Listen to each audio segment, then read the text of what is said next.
O que nós temos de fazer? Nós temos de fazer o que nós nunca tivemos coragem de fazer nos últimos 20 anos. Aliás, desde a época de Fernando Henrique Cardoso. Qual é essa agenda? Essa agenda passa por 4 pilares importantes que eu vou debater aqui.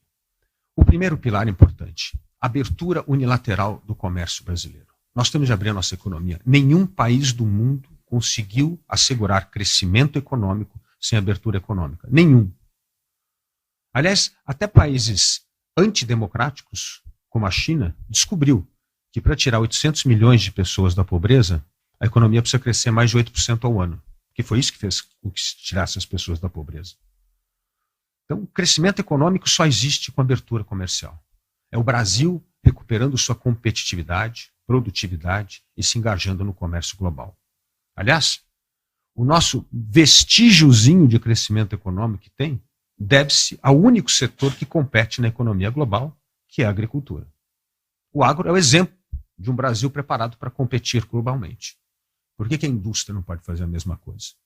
Porque a indústria no Brasil foi viciada em políticas protecionistas, em subsídio governamental,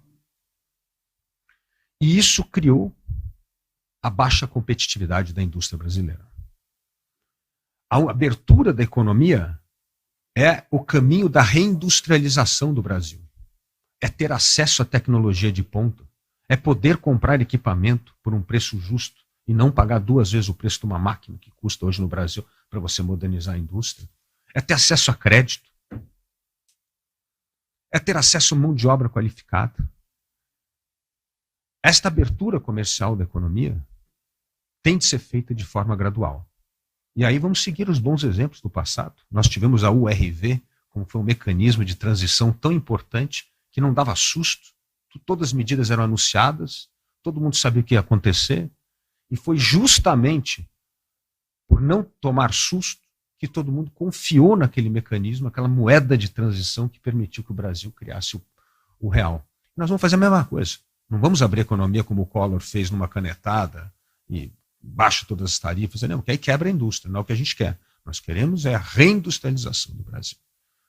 E parte dessa reindustrialização passa pelo sucesso do agro. 35% hoje da indústria está voltada para o agro. Então, essa indústria tem que ajudar o nosso agro. O nosso agro vai ajudar esse processo da reindustrialização. Então, a abertura unilateral da economia é algo importante. E, infelizmente, não vejo nenhum candidato tocando nesse assunto. Todos os candidatos insistem que precisa mais Estado, mais... Isso aqui é a fórmula do insucesso. Portanto, a abertura unilateral da economia será a nossa primeira bandeira. A segunda bandeira importante é o meio ambiente. Por que o meio ambiente é tão importante? Até pouco tempo atrás, meio ambiente era uma questão que a esquerda adorava explorar para criticar o capitalismo, a globalização, a ganância dos empresários. Era uma forma de criar as suas próprias reservas de mercado. Só que isso mudou de 2019 para cá. E quais foram esses fatores que fizeram mudar? Primeiro, todos os países do mundo se comprometeram com uma agenda de redução de carbono até 2050.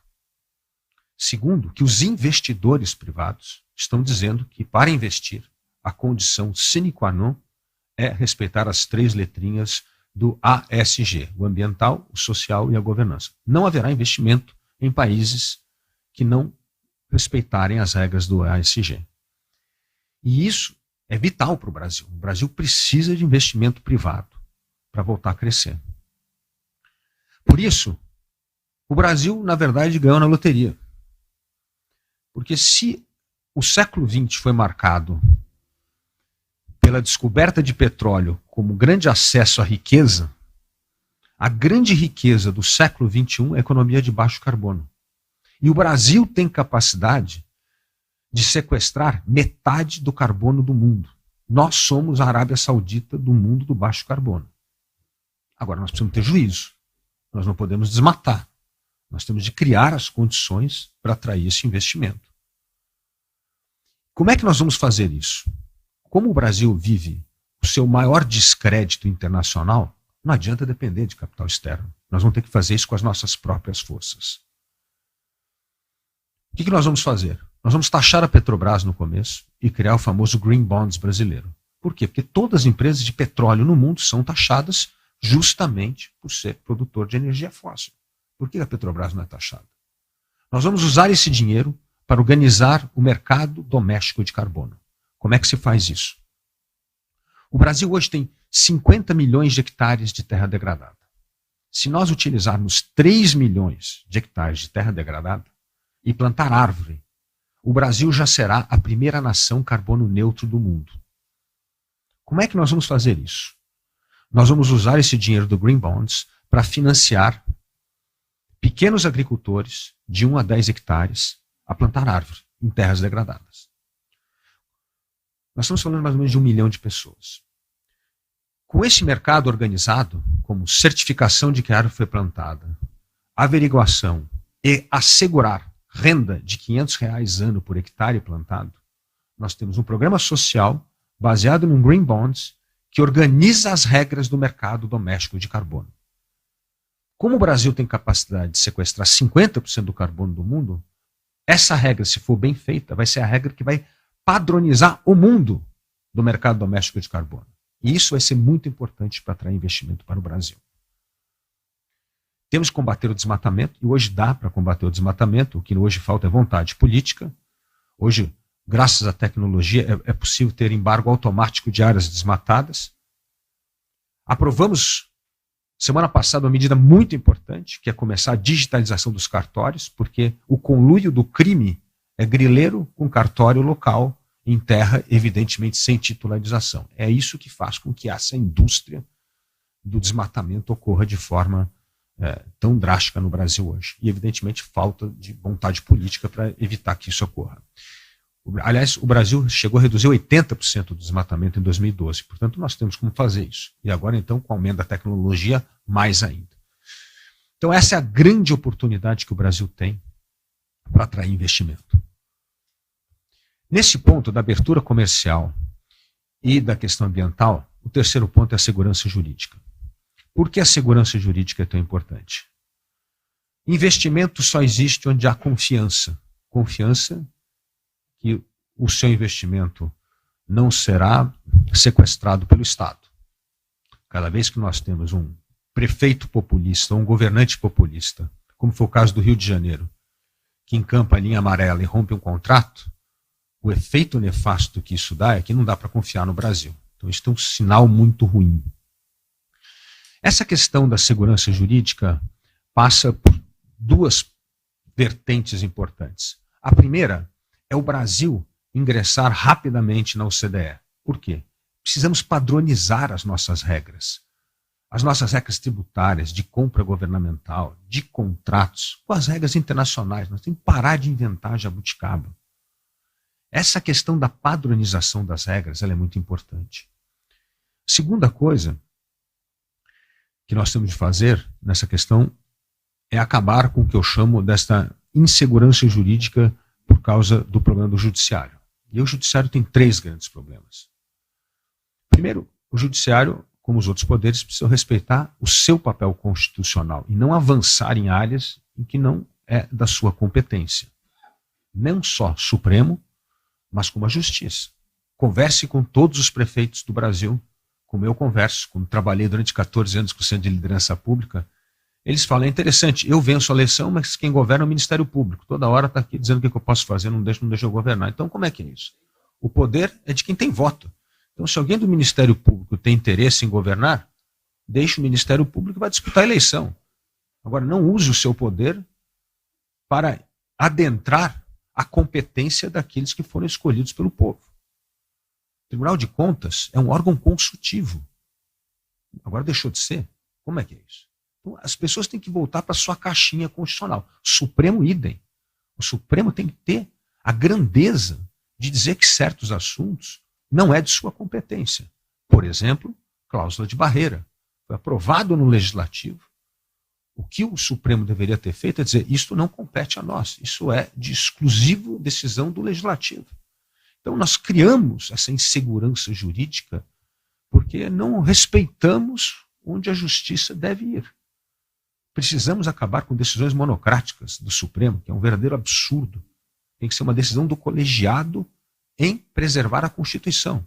que nós queremos fazer é voltar à Constituição do jeito que ela é. Vamos respeitá-la. Com essas 3 medidas, o que vai acontecer? A agenda das reformas vai andar. Todas as vezes que as reformas andaram no Brasil, elas andaram por uma combinação de governos dispostos a comprar brigas políticas e a capacidade do governo mobilizar a opinião pública. Foi assim que aprovamos a reforma trabalhista. Foi assim que aprovamos a reforma da Previdência. Aliás, né, presidente Cutaiti, nós participamos juntos do nosso esforço e eu me lembro a conversa com o presidente Temer, quando eu disse a ele que se ele quisesse mobilizar as pessoas em torno da reforma previdenciária, nós precisávamos mostrar que aquilo era para acabar com privilégios. E essa foi a narrativa que fez com que o Brasil foi o único país do mundo em que a população foi às ruas a favor de uma reforma da Previdência, quando no mundo inteiro as pessoas vão às ruas contra a reforma da Previdência. Então, como é a narrativa certa com o governo capaz de comprar a briga? No próprio governo Bolsonaro, tivemos também uma medida muito importante, que é o novo marco do saneamento, contra o lobby de todas as estatais contrárias à privatização do setor de saneamento, o que é um verdadeiro absurdo, que mostra que hoje 100 milhões de brasileiros não têm acesso a esgoto tratado. Ou seja, de novo, cabide de emprego que não entrega serviço para a população. E hoje nós teremos não só concessão, privatização, como nós já temos uma meta da universalização do saneamento básico em 2033. Então, uma coisa muito importante que foi aprovada nesse governo recentemente. Então, o que eu digo é que essa agenda reformista, a tributária, a administrativa, vai andar quando nós anunciarmos, no primeiro dia de governo, abertura da economia, privatização, economia de baixo carbono. Isso vai fazer com que a sociedade civil, o setor privado, se organize para pressionar o Congresso. Porque se não aprovar, essas empresas vão quebrar. Se a gente tiver o sistema tributário que nós temos hoje, com uma economia aberta, vai quebrar. O jeito de fazer a sociedade pressionar o Congresso a votar essas matérias importantes é criar um senso de urgência. Ter uma data que vai acontecer. Se vocês não se mexerem, o resultado vai ser péssimo. Então, é muito importante isso. Criar um senso de urgência para fazer com que a sociedade pressione as matérias. Outro ponto importante são as privatizações. É óbvio que nós temos de privatizar. E nós vamos privatizar absolutamente tudo. Banco do Brasil, Caixa Econômica, Petrobras, Correios. Não faz sentido nenhum ter empresa estatal nesse sentido. Porque nós estamos aqui, com todos, de associação comercial. O que faz o comércio melhorar? O aumento da concorrência. O que nós temos que fazer é aumentar a concorrência. É só aumento da concorrência que derruba o preço de serviço, que melhora a qualidade do atendimento. Não tem outro jeito. Isso aqui é para aumentar a concorrência, não é nenhum fetiche liberal que precisa privatizar. Não, precisa privatizar para aumentar a concorrência e para melhorar a qualidade do serviço público. Eu lembro, senhores, aqui, não preciso recordar, o que foi, antes que nós tínhamos a nossa Petrobras da telecomunicações, que chamava Telebrás. No tempo da Telebrás, nós declarávamos linha telefônica no imposto de renda, que era um bem valiosíssimo, era quase um terreno, era o preço de um carro no Brasil. E aí o que aconteceu? No governo Fernando Henrique, houve a privatização, abriu para a concorrência, de uma forma importante. Privatização não pode ser transferência de monopólio público a monopólio privado. Privatização é um processo para aumentar a competição de mercado. Muito importante esse ponto. Que eu tenho minhas considerações aqui, depois nas perguntas vamos falar da Eletrobras, do modelo que foi feito. Sou a favor da privatização, mas sim, tem que ser uma privatização visando aumento de concorrência. Senão, nós temos problema. Mas isso aconteceu no governo, que hoje todo brasileiro tem um acesso a um telefone. Por quê? Concorrência transformou um bem de luxo num bem acessível a todos e de extrema importância. E nós temos de usar esse modelo para as outras áreas da privatização. Nós não reclamamos de concentração dos bancos, então por que não privatizar o Banco do Brasil, a Caixa Econômica, para aumentar a concorrência e, portanto, para fazer com que esse setor se torne ainda mais competitivo? Então é isso, tem que privatizar tudo. Eu sou contra manter qualquer coisa debaixo do Estado em termos de serviço público. Porque, no fundo, é o cidadão. Nós temos que servir o cidadão e não servir as corporações do Estado. Essa é a mudança de enfoque. O Brasil gasta hoje 5,8%, viu, Maria, em educação. Gastamos mais do que a média da OCDE. Mas o nosso aprendizado é um desastre. Por quê? Porque esse dinheiro é consumido pela máquina da educação e ele não está focado no aprendizado do aluno. Nós precisamos focar no aprendizado do aluno. E esse é o outro ponto importante, que é a educação. Graças a Deus, na educação, não temos mais de fazer diagnóstico. Nós todos já sabemos o diagnóstico, e isso é importante. Para você ter um plano de ação, precisa ter pelo menos consenso em torno do diagnóstico. E hoje nós temos na educação. E aí nós temos de olhar para o Brasil que dá certo. Vamos pensar os 4 pilares importantes, inclusive para o aumento de produtividade, que é a educação. O primeiro pilar comprovado é que educação não melhora sem investir na carreira do professor. Esse é o ponto básico. Todos os países do mundo que começaram a ter um nível maior de educação investiram na carreira do professor. E o que significa investir na carreira do professor no Brasil? Primeira coisa, aumentar a barra da entrada. No mundo inteiro, a carreira do professor melhorou porque só pode entrar os 10% que se formam no Enem. Só os melhores qualificados podem ser professor. O Brasil é o oposto.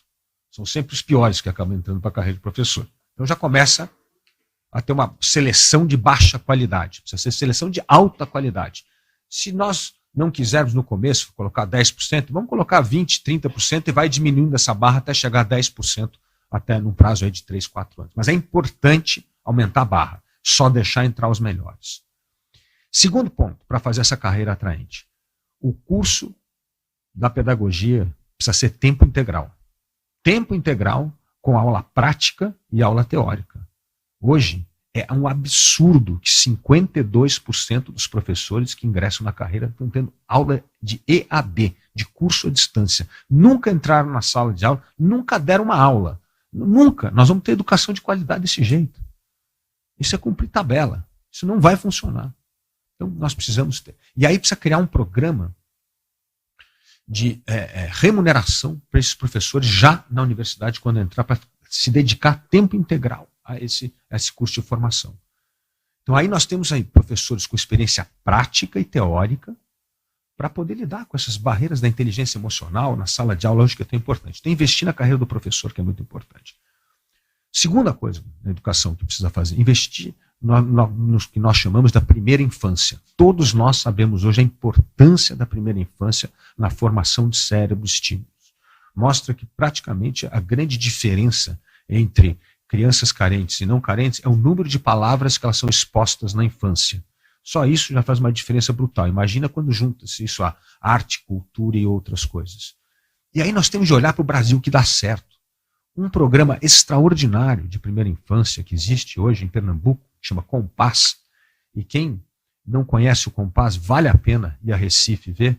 Um programa copiado de Medellín, foi criado nos bairros mais violentos e pobres da cidade, um centro extraordinário de educação, tem curso de robótica, biblioteca, arte, música, cidadania e serviços da prefeitura, tudo num prédio só. É um exemplo, dá gosto ver como funciona. Então, por que não replicar os Compass pelo Brasil, mostrar aí um programa que dá certo, que já está há um tempão. Inclusive, a prefeitura hoje já está fazendo até um programa de inserção digital para o Porto Digital, Heráclito. Muito interessante, para já ajudar os jovens a se formar para o mundo de digitalização lá no Porto Digital. Muito, muito interessante esse programa. Segundo ponto, o programa da alfabetização. Essa pandemia foi um desastre educacional no Brasil. Nós tivemos 200 dias sem sala de aula, fomos sem aulas, fomos recordistas mundiais, né? Então precisamos fazer uma rápida recuperação nessa questão da alfabetização das crianças. E aí, qual é o exemplo de sucesso do Brasil? O Ceará. O Ceará tem um programa extraordinário de alfabetização. Hoje, liga o ICMS, o que chama ICMS educacional, vai para os municípios com o apoio técnico das prefeituras que o governo do estado dá, para que as cidades atinjam os níveis que nós precisamos de alfabetização plena das crianças aos 8 anos de idade. Então vamos olhar para esse Brasil que dá certo. O exemplo do Ceará hoje é utilizado em 13 estados brasileiros. Tem que ser nos 27. Esse aqui é o Brasil que dá certo.